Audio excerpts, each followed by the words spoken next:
अस्सलाम वालेकुम बिलियों की हाल है ठीक ठाक उम्मीद है खैर में रोसी दी रिजवान रजी जिन्हों सारे तुसी बेली जानते हो सोशल मीडिया के उत्ते बड़ा इस वेले एक मसला जिहड़ा है वो चल रहा है सिंधियां ते पंजाबियां दे विचकार काफ़ी एक चपकलश जिहड़ी है या एक खैंचातानी जिहड़ी है कौम नूं लैके सिंधी कौम नूं या पंजाबी कौम नूं लैके एक मसला चल रहा है।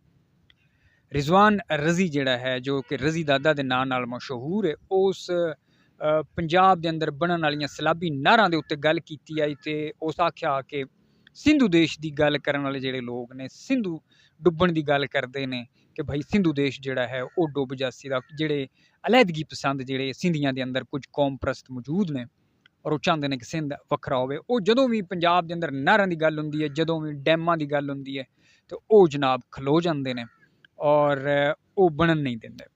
अच्छा उस गल नूं जिहड़े साडे सिंधी कुछ भरा ने उन्हां सिंधी कौम प्रस्तां दी बजाय उन्हें पूरी सिंधी कौम नूं उस दे हवाले नाल आख्या कि जनाब रिजवान रजी जिहड़ा उस पूरी कौम नूं टारगेट कीता, हालांकि पूरी कौम दी उहदे विच कोई गलबात जिहड़ी है वो नहीं है। अच्छा हुण उहदे विच गल ये है कि एक फिजा बनाई जा रही है सिंधी कौम प्रस्तां नूं कि जितने भी पंजाबी ने वो सिंधियां कोल बड़ी नफरत करते हैं। मैं वीडियो इसी वजह तो बना रहा इस चीज़ के उत्ते मैं गल कर सकदा कि क्या पंजाबी सिंधियां कोलों नफरत करते हैं। गल ये है हाँ असी नफरत करने सिर्फ उन्हां सिंधियां कोलों जिहड़े कौम प्रस्त सिंधी ऐसे ने जो कि पंजाबियां नूं गाली कढ़दे ने, पंजाब की वंड की गल करते हैं, सरैकिस्तान आते हैं कि जनाब असी सरैकिस्तान बनावांगे। अदरवाइज जिहड़े सारे सिंधी ने पूरे सिंध दे विच रहण वाले वो साडे भरा ने, वो साडे दोस्त ने, उन्हां नाल हो सकता है कि काफ़ी सिंधियां दे नाल साडा DNA भी इक्को जिहा होवे। उसदी एक वजह है कि सिंधी ते पंजाबी जिहड़े ने इन्हां दी कौम जिहड़ी है उसदी शुरुआत जिहड़ी है वो तकरीबन रलदी मिलदी है। साडी जिहड़ी तहजीब है मोहनजोदड़ो हड़प्पा ये रलदियां मिलियां ने, दोवें कौमां जिहड़ियां ने इन्हां दी तहजीब जिहड़ी है वो सांझी है। साडी जिहड़ा ड्रैस कोड है साडा जिहड़ा पहनावा है उठना बहना है वो बहुत ज़्यादा साडा सेम है। साडे दोवां दी जिहड़ी पंजाब धरती है या जिन्हों तुसीं सिंध धरती आंदे हो दोवां नूं सूफिया कराम दी धरती आख्या जांदा है।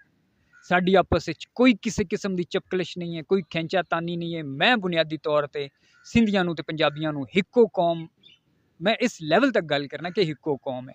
ये तुसीं आख लो कि मासी फुफी दे बच्चे ने, ये इस तरह है कज़न फैमिली है, इन्हां दी आपस विच कोई लड़ाई झगड़ा नहीं है। इस मसले नूं रिजवान रजी जिहड़ा है उस सिर्फ सिंधु देश वालियां दी गल कीती जिन्हों कि हुण जिहड़े कौम प्रस्त सिंधी ने उन्हां पूरी सिंधी कौम दा उन्हां अनां दा मसला बना के ते उन्हां मसला खिलार दिता है।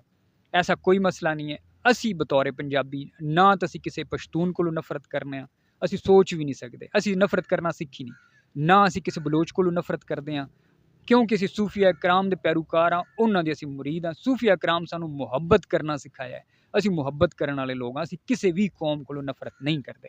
लेकिन हाँ जिहड़े पंजाबियां को नफरत करते हैं, जो पंजाबियां दे शिनाख्ती कार्ड वेखते हैं, दहशतगर्दी करते हैं पंजाबियां के खिलाफ, उन्होंने बुरा भला आखना, उन्हों की मुजम्मत करना, कंडमनेशन करना, कंडैम करना, उन्होंने माड़ा आखना वो साडा भी हक है। पंजाबी एक वड्डी कौम है, हर कौम की एक इज्जत और एहतराम है, लेकिन तुहानू ये भी मनना पौसे कि इस वेले आबादी के लिहाज नाल पंजाबी एक वड्डी कौम है। तुहाडा भी काम बनता तुसीं भी एहतराम करो। ऐसा नहीं है कि तुसीं पंजाबियां नूं गाली कड्डो, तुहाडे कौम के अंदर लोग ऐसे बैठे होण जो पंजाबियां नूं गाली कड्डण, लेकिन जिस वेले पंजाबियां दे विचों दो चार लोग उठ के जवाब देण ते मुड़ तुहानूं पूरी कौम दा हो जावे कि जनाब ये साडी पूरी कौम दे खिलाफ, पूरी कौम दे खिलाफ कोई भी नहीं है। असीं सिर्फ उन्हां चंद शरपसंद अनासर जिहड़े ने असीं सिर्फ उन्हां दे खिलाफ हाँ, असीं पूरी कौम दे हरगिज़ खिलाफ नहीं है। सिंधी साडे भरा ने बुनियादी तौर पर सिंधियां दे रंग साडे वर्गे ने। हुण मैं अगर अपनी गल करां, जाती गल करां तो मैनू पश्तो जिहड़ी है कोई मेरे कोल बोलदा पवे मैनू उसकी समझ कोई नहीं आउणी। कोई मेरे कोल बलोची बैठा बलोची जबान बोल रहा है बलोच बिरा, मैनू उसकी समझ कोई नहीं आउणी। लेकिन एक सिंधी बिरा अगर सिंधी दे विच गल करदा पवे उहदे दो चार लफ्ज़ इस तरह के जरूर होने ने जिहड़े मैनू समझ आ जाने ने, जिंदे तो मैनू पता लग जाना कि सिंधी बिरा किस हवाले नाल गलबात कर रहे, एक गल की कर रहे। लिहाजा दोस्तों ये जिहड़े लोग तुहानू सिखा रहे हैं कि सिंधी ते पंजाबी आपस में लड़न, ऐसी कोई गल नहीं है। लड़न की सानू कोई जरूरत नहीं किसी दे नाल भी। असी तो किसी पश्तून या बलोच या किसी होर कौम के भी खिलाफ मैं आना कि सानू कोई लड़न की जरूरत नहीं है। हाँ ਸਿਰਫ ਉਹਨਾਂ ਦੇ ਖਿਲਾਫ ਜ਼ਰੂਰ ਗੱਲ ਕਰਨੀ ਚਾਹੀਦੀ ਹੈ ਕਿ ਜੋ ਪੰਜਾਬੀਆਂ ਦੇ ਖਿਲਾਫ ਨੇ, ਪੰਜਾਬੀਆਂ ਨੂੰ ਬੁਰਾ ਭਲਾ ਆਖਦੇ ਨੇ, ਉਹਨਾਂ ਨੂੰ ਜਵਾਬ ਦੇਣਾ ਗੈਰਤਮੰਦ ਪੰਜਾਬੀਆਂ ਦਾ ਜ਼ਰੂਰ ਕੰਮ ਹੈ, ਉਹਨਾਂ ਨੂੰ ਜਵਾਬ ਦੇਣਾ ਚਾਹੀਦਾ ਹੈ। ਬਾਕੀ ਜਿੱਥੇ ਤੱਕ ਰਿਜ਼ਵਾਨ ਰਜ਼ੀ ਦੀ ਗੱਲ ਹੈ, ਰਿਜ਼ਵਾਨ ਰਜ਼ੀ ਸਾਹਿਬ ਜਿਹੜੇ ਨੇ, ਉਹਨਾਂ ਕਿਉਂਕਿ ਹੁਣ ਅਸੀਂ ਉਹਨਾਂ ਦੀ ਸਪੋਰਟ ਕਿਉਂ ਕੀਤੀ, ਗੱਲ ਇੱਕ ਇਹ ਵੀ ਹੈ। ਹਾਲਾਂਕਿ ਉਹ ਮੁਸਲਿਮ ਲੀਗ ਨੂਨ ਦੇ ਸਪੋਰਟਰ ਨੇ, ਔਰ ਆਖਿਆ ਜਾਂਦਾ ਇਹ ਵੀ ਹੈ ਕਿ ਸ਼ਾਇਦ ਸਟੈਬਲਿਸ਼ਮੈਂਟ ਦੇ ਵੀ ਸ਼ਾਇਦ ਹੋ ਸਕਦਾ ਹੈ ਕਿ ਉਹਨਾਂ ਨਾਲ ਕੋਈ ਤਲਕਾਤ ਹੋਣ। ਅਸੀਂ ਸਿਰਫ ਉਹਨਾਂ ਦੀ ਇਸ ਵਜ੍ਹਾ ਤੋਂ ਹਮਾਇਤ ਕੀਤੀ ਕਿ ਕਿਉਂਕਿ ਉਹਨਾਂ ਜਿਸ ਵਜ੍ਹਾ ਦੇ ਉੱਤੋਂ ਉਹਨਾਂ ਦੇ ਨਾਲ ਇਹ ਮਸਲਾ ਬਣਾਇਆ ਗਿਆ, ਉਹ ਪੰਜਾਬ ਦੀ ਗੱਲ ਕਰਦੇ ਪਏ, ਉਹ ਪੰਜਾਬੀਆਂ ਦੀ ਗੱਲ ਕਰਦੇ ਪਏ। ਹਰ ਪੰਜਾਬੀ ਬੋਲਣ ਵਾਲਾ ਪੰਜਾਬੀ ਅਸੀਂ ਉਹਨੂੰ ਹੀਰੋ ਜਾਂ ਉਹਨੂੰ ਅਸੀਂ ਨਹੀਂ ਆਖ ਸਕਦੇ। ਰਿਜ਼ਵਾਨ ਰਜ਼ੀ ਦੀ ਗੱਲ ਹੈ, ਅਸੀਂ ਉਹਨੂੰ ਇਹ ਨਹੀਂ ਆਖਦੇ ਕਿ ਉਹਨੂੰ ਤੁਸੀਂ ਪੰਜਾਬ ਦਾ ਹੀਰੋ ਬਣਾਓ, ਪੰਜਾਬ ਦਾ ਸ਼ੇਰ ਬਣਾਓ। ਉਹਨਾਂ ਗੱਲ ਕੀਤੀ, ਆਪਣੀ ਗੱਲ ਦੇ ਉੱਤੇ ਕਾਇਮ ਨਹੀਂ ਰਹਿ ਸਕੇ, ਆਪਣੀ ਗੱਲ ਤੋਂ ਉਹਨਾਂ ਯੂ ਟਰਨ ਮਾਰ ਲਿਆ। ਇਹ ਵੀ ਕੋਈ ਚੰਗੀ ਗੱਲ ਨਹੀਂ ਹੈ। ਕਮ ਸੇ ਕਮ ਗੱਲ ਕੀਤੀ ਹੈ ਤੇ ਮੁੜ ਗੱਲ ਦੇ ਉੱਤੇ ਡਟ ਜਾਂਦੇ, ਗੱਲ ਤੇ ਖਲੋ ਜਾਂਦੇ।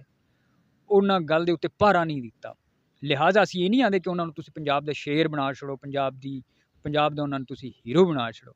ਲੇਕਿਨ ਹਾਂ, ਇਹ ਵਜ੍ਹਾ ਜ਼ਰੂਰ ਹੈ ਕਿ ਜਿਵੇਂ ਉਹਨਾਂ ਦੀ ਤਜ਼ਲੀਲ ਕੀਤੀ ਗਈ, ਇਹ ਇੱਕ ਮਾੜੀ ਗੱਲ ਹੈ। ਔਰ ਇੱਕ ਕੌਮ ਪ੍ਰਸਤ ਬੰਦੇ ਨੂੰ ਤੁਸੀਂ ਉਹਨਾਂ ਦਾ ਚੇਅਰਮੈਨ ਬਣਾਇਆ ਉਸ ਕਮੇਟੀ ਦਾ, ਜਿਹੜੀ ਕਮੇਟੀ ਦੇ ਸਾਹਮਣੇ ਉਹ ਖਲੋਤੇ ਹੋਏ ਹੈ।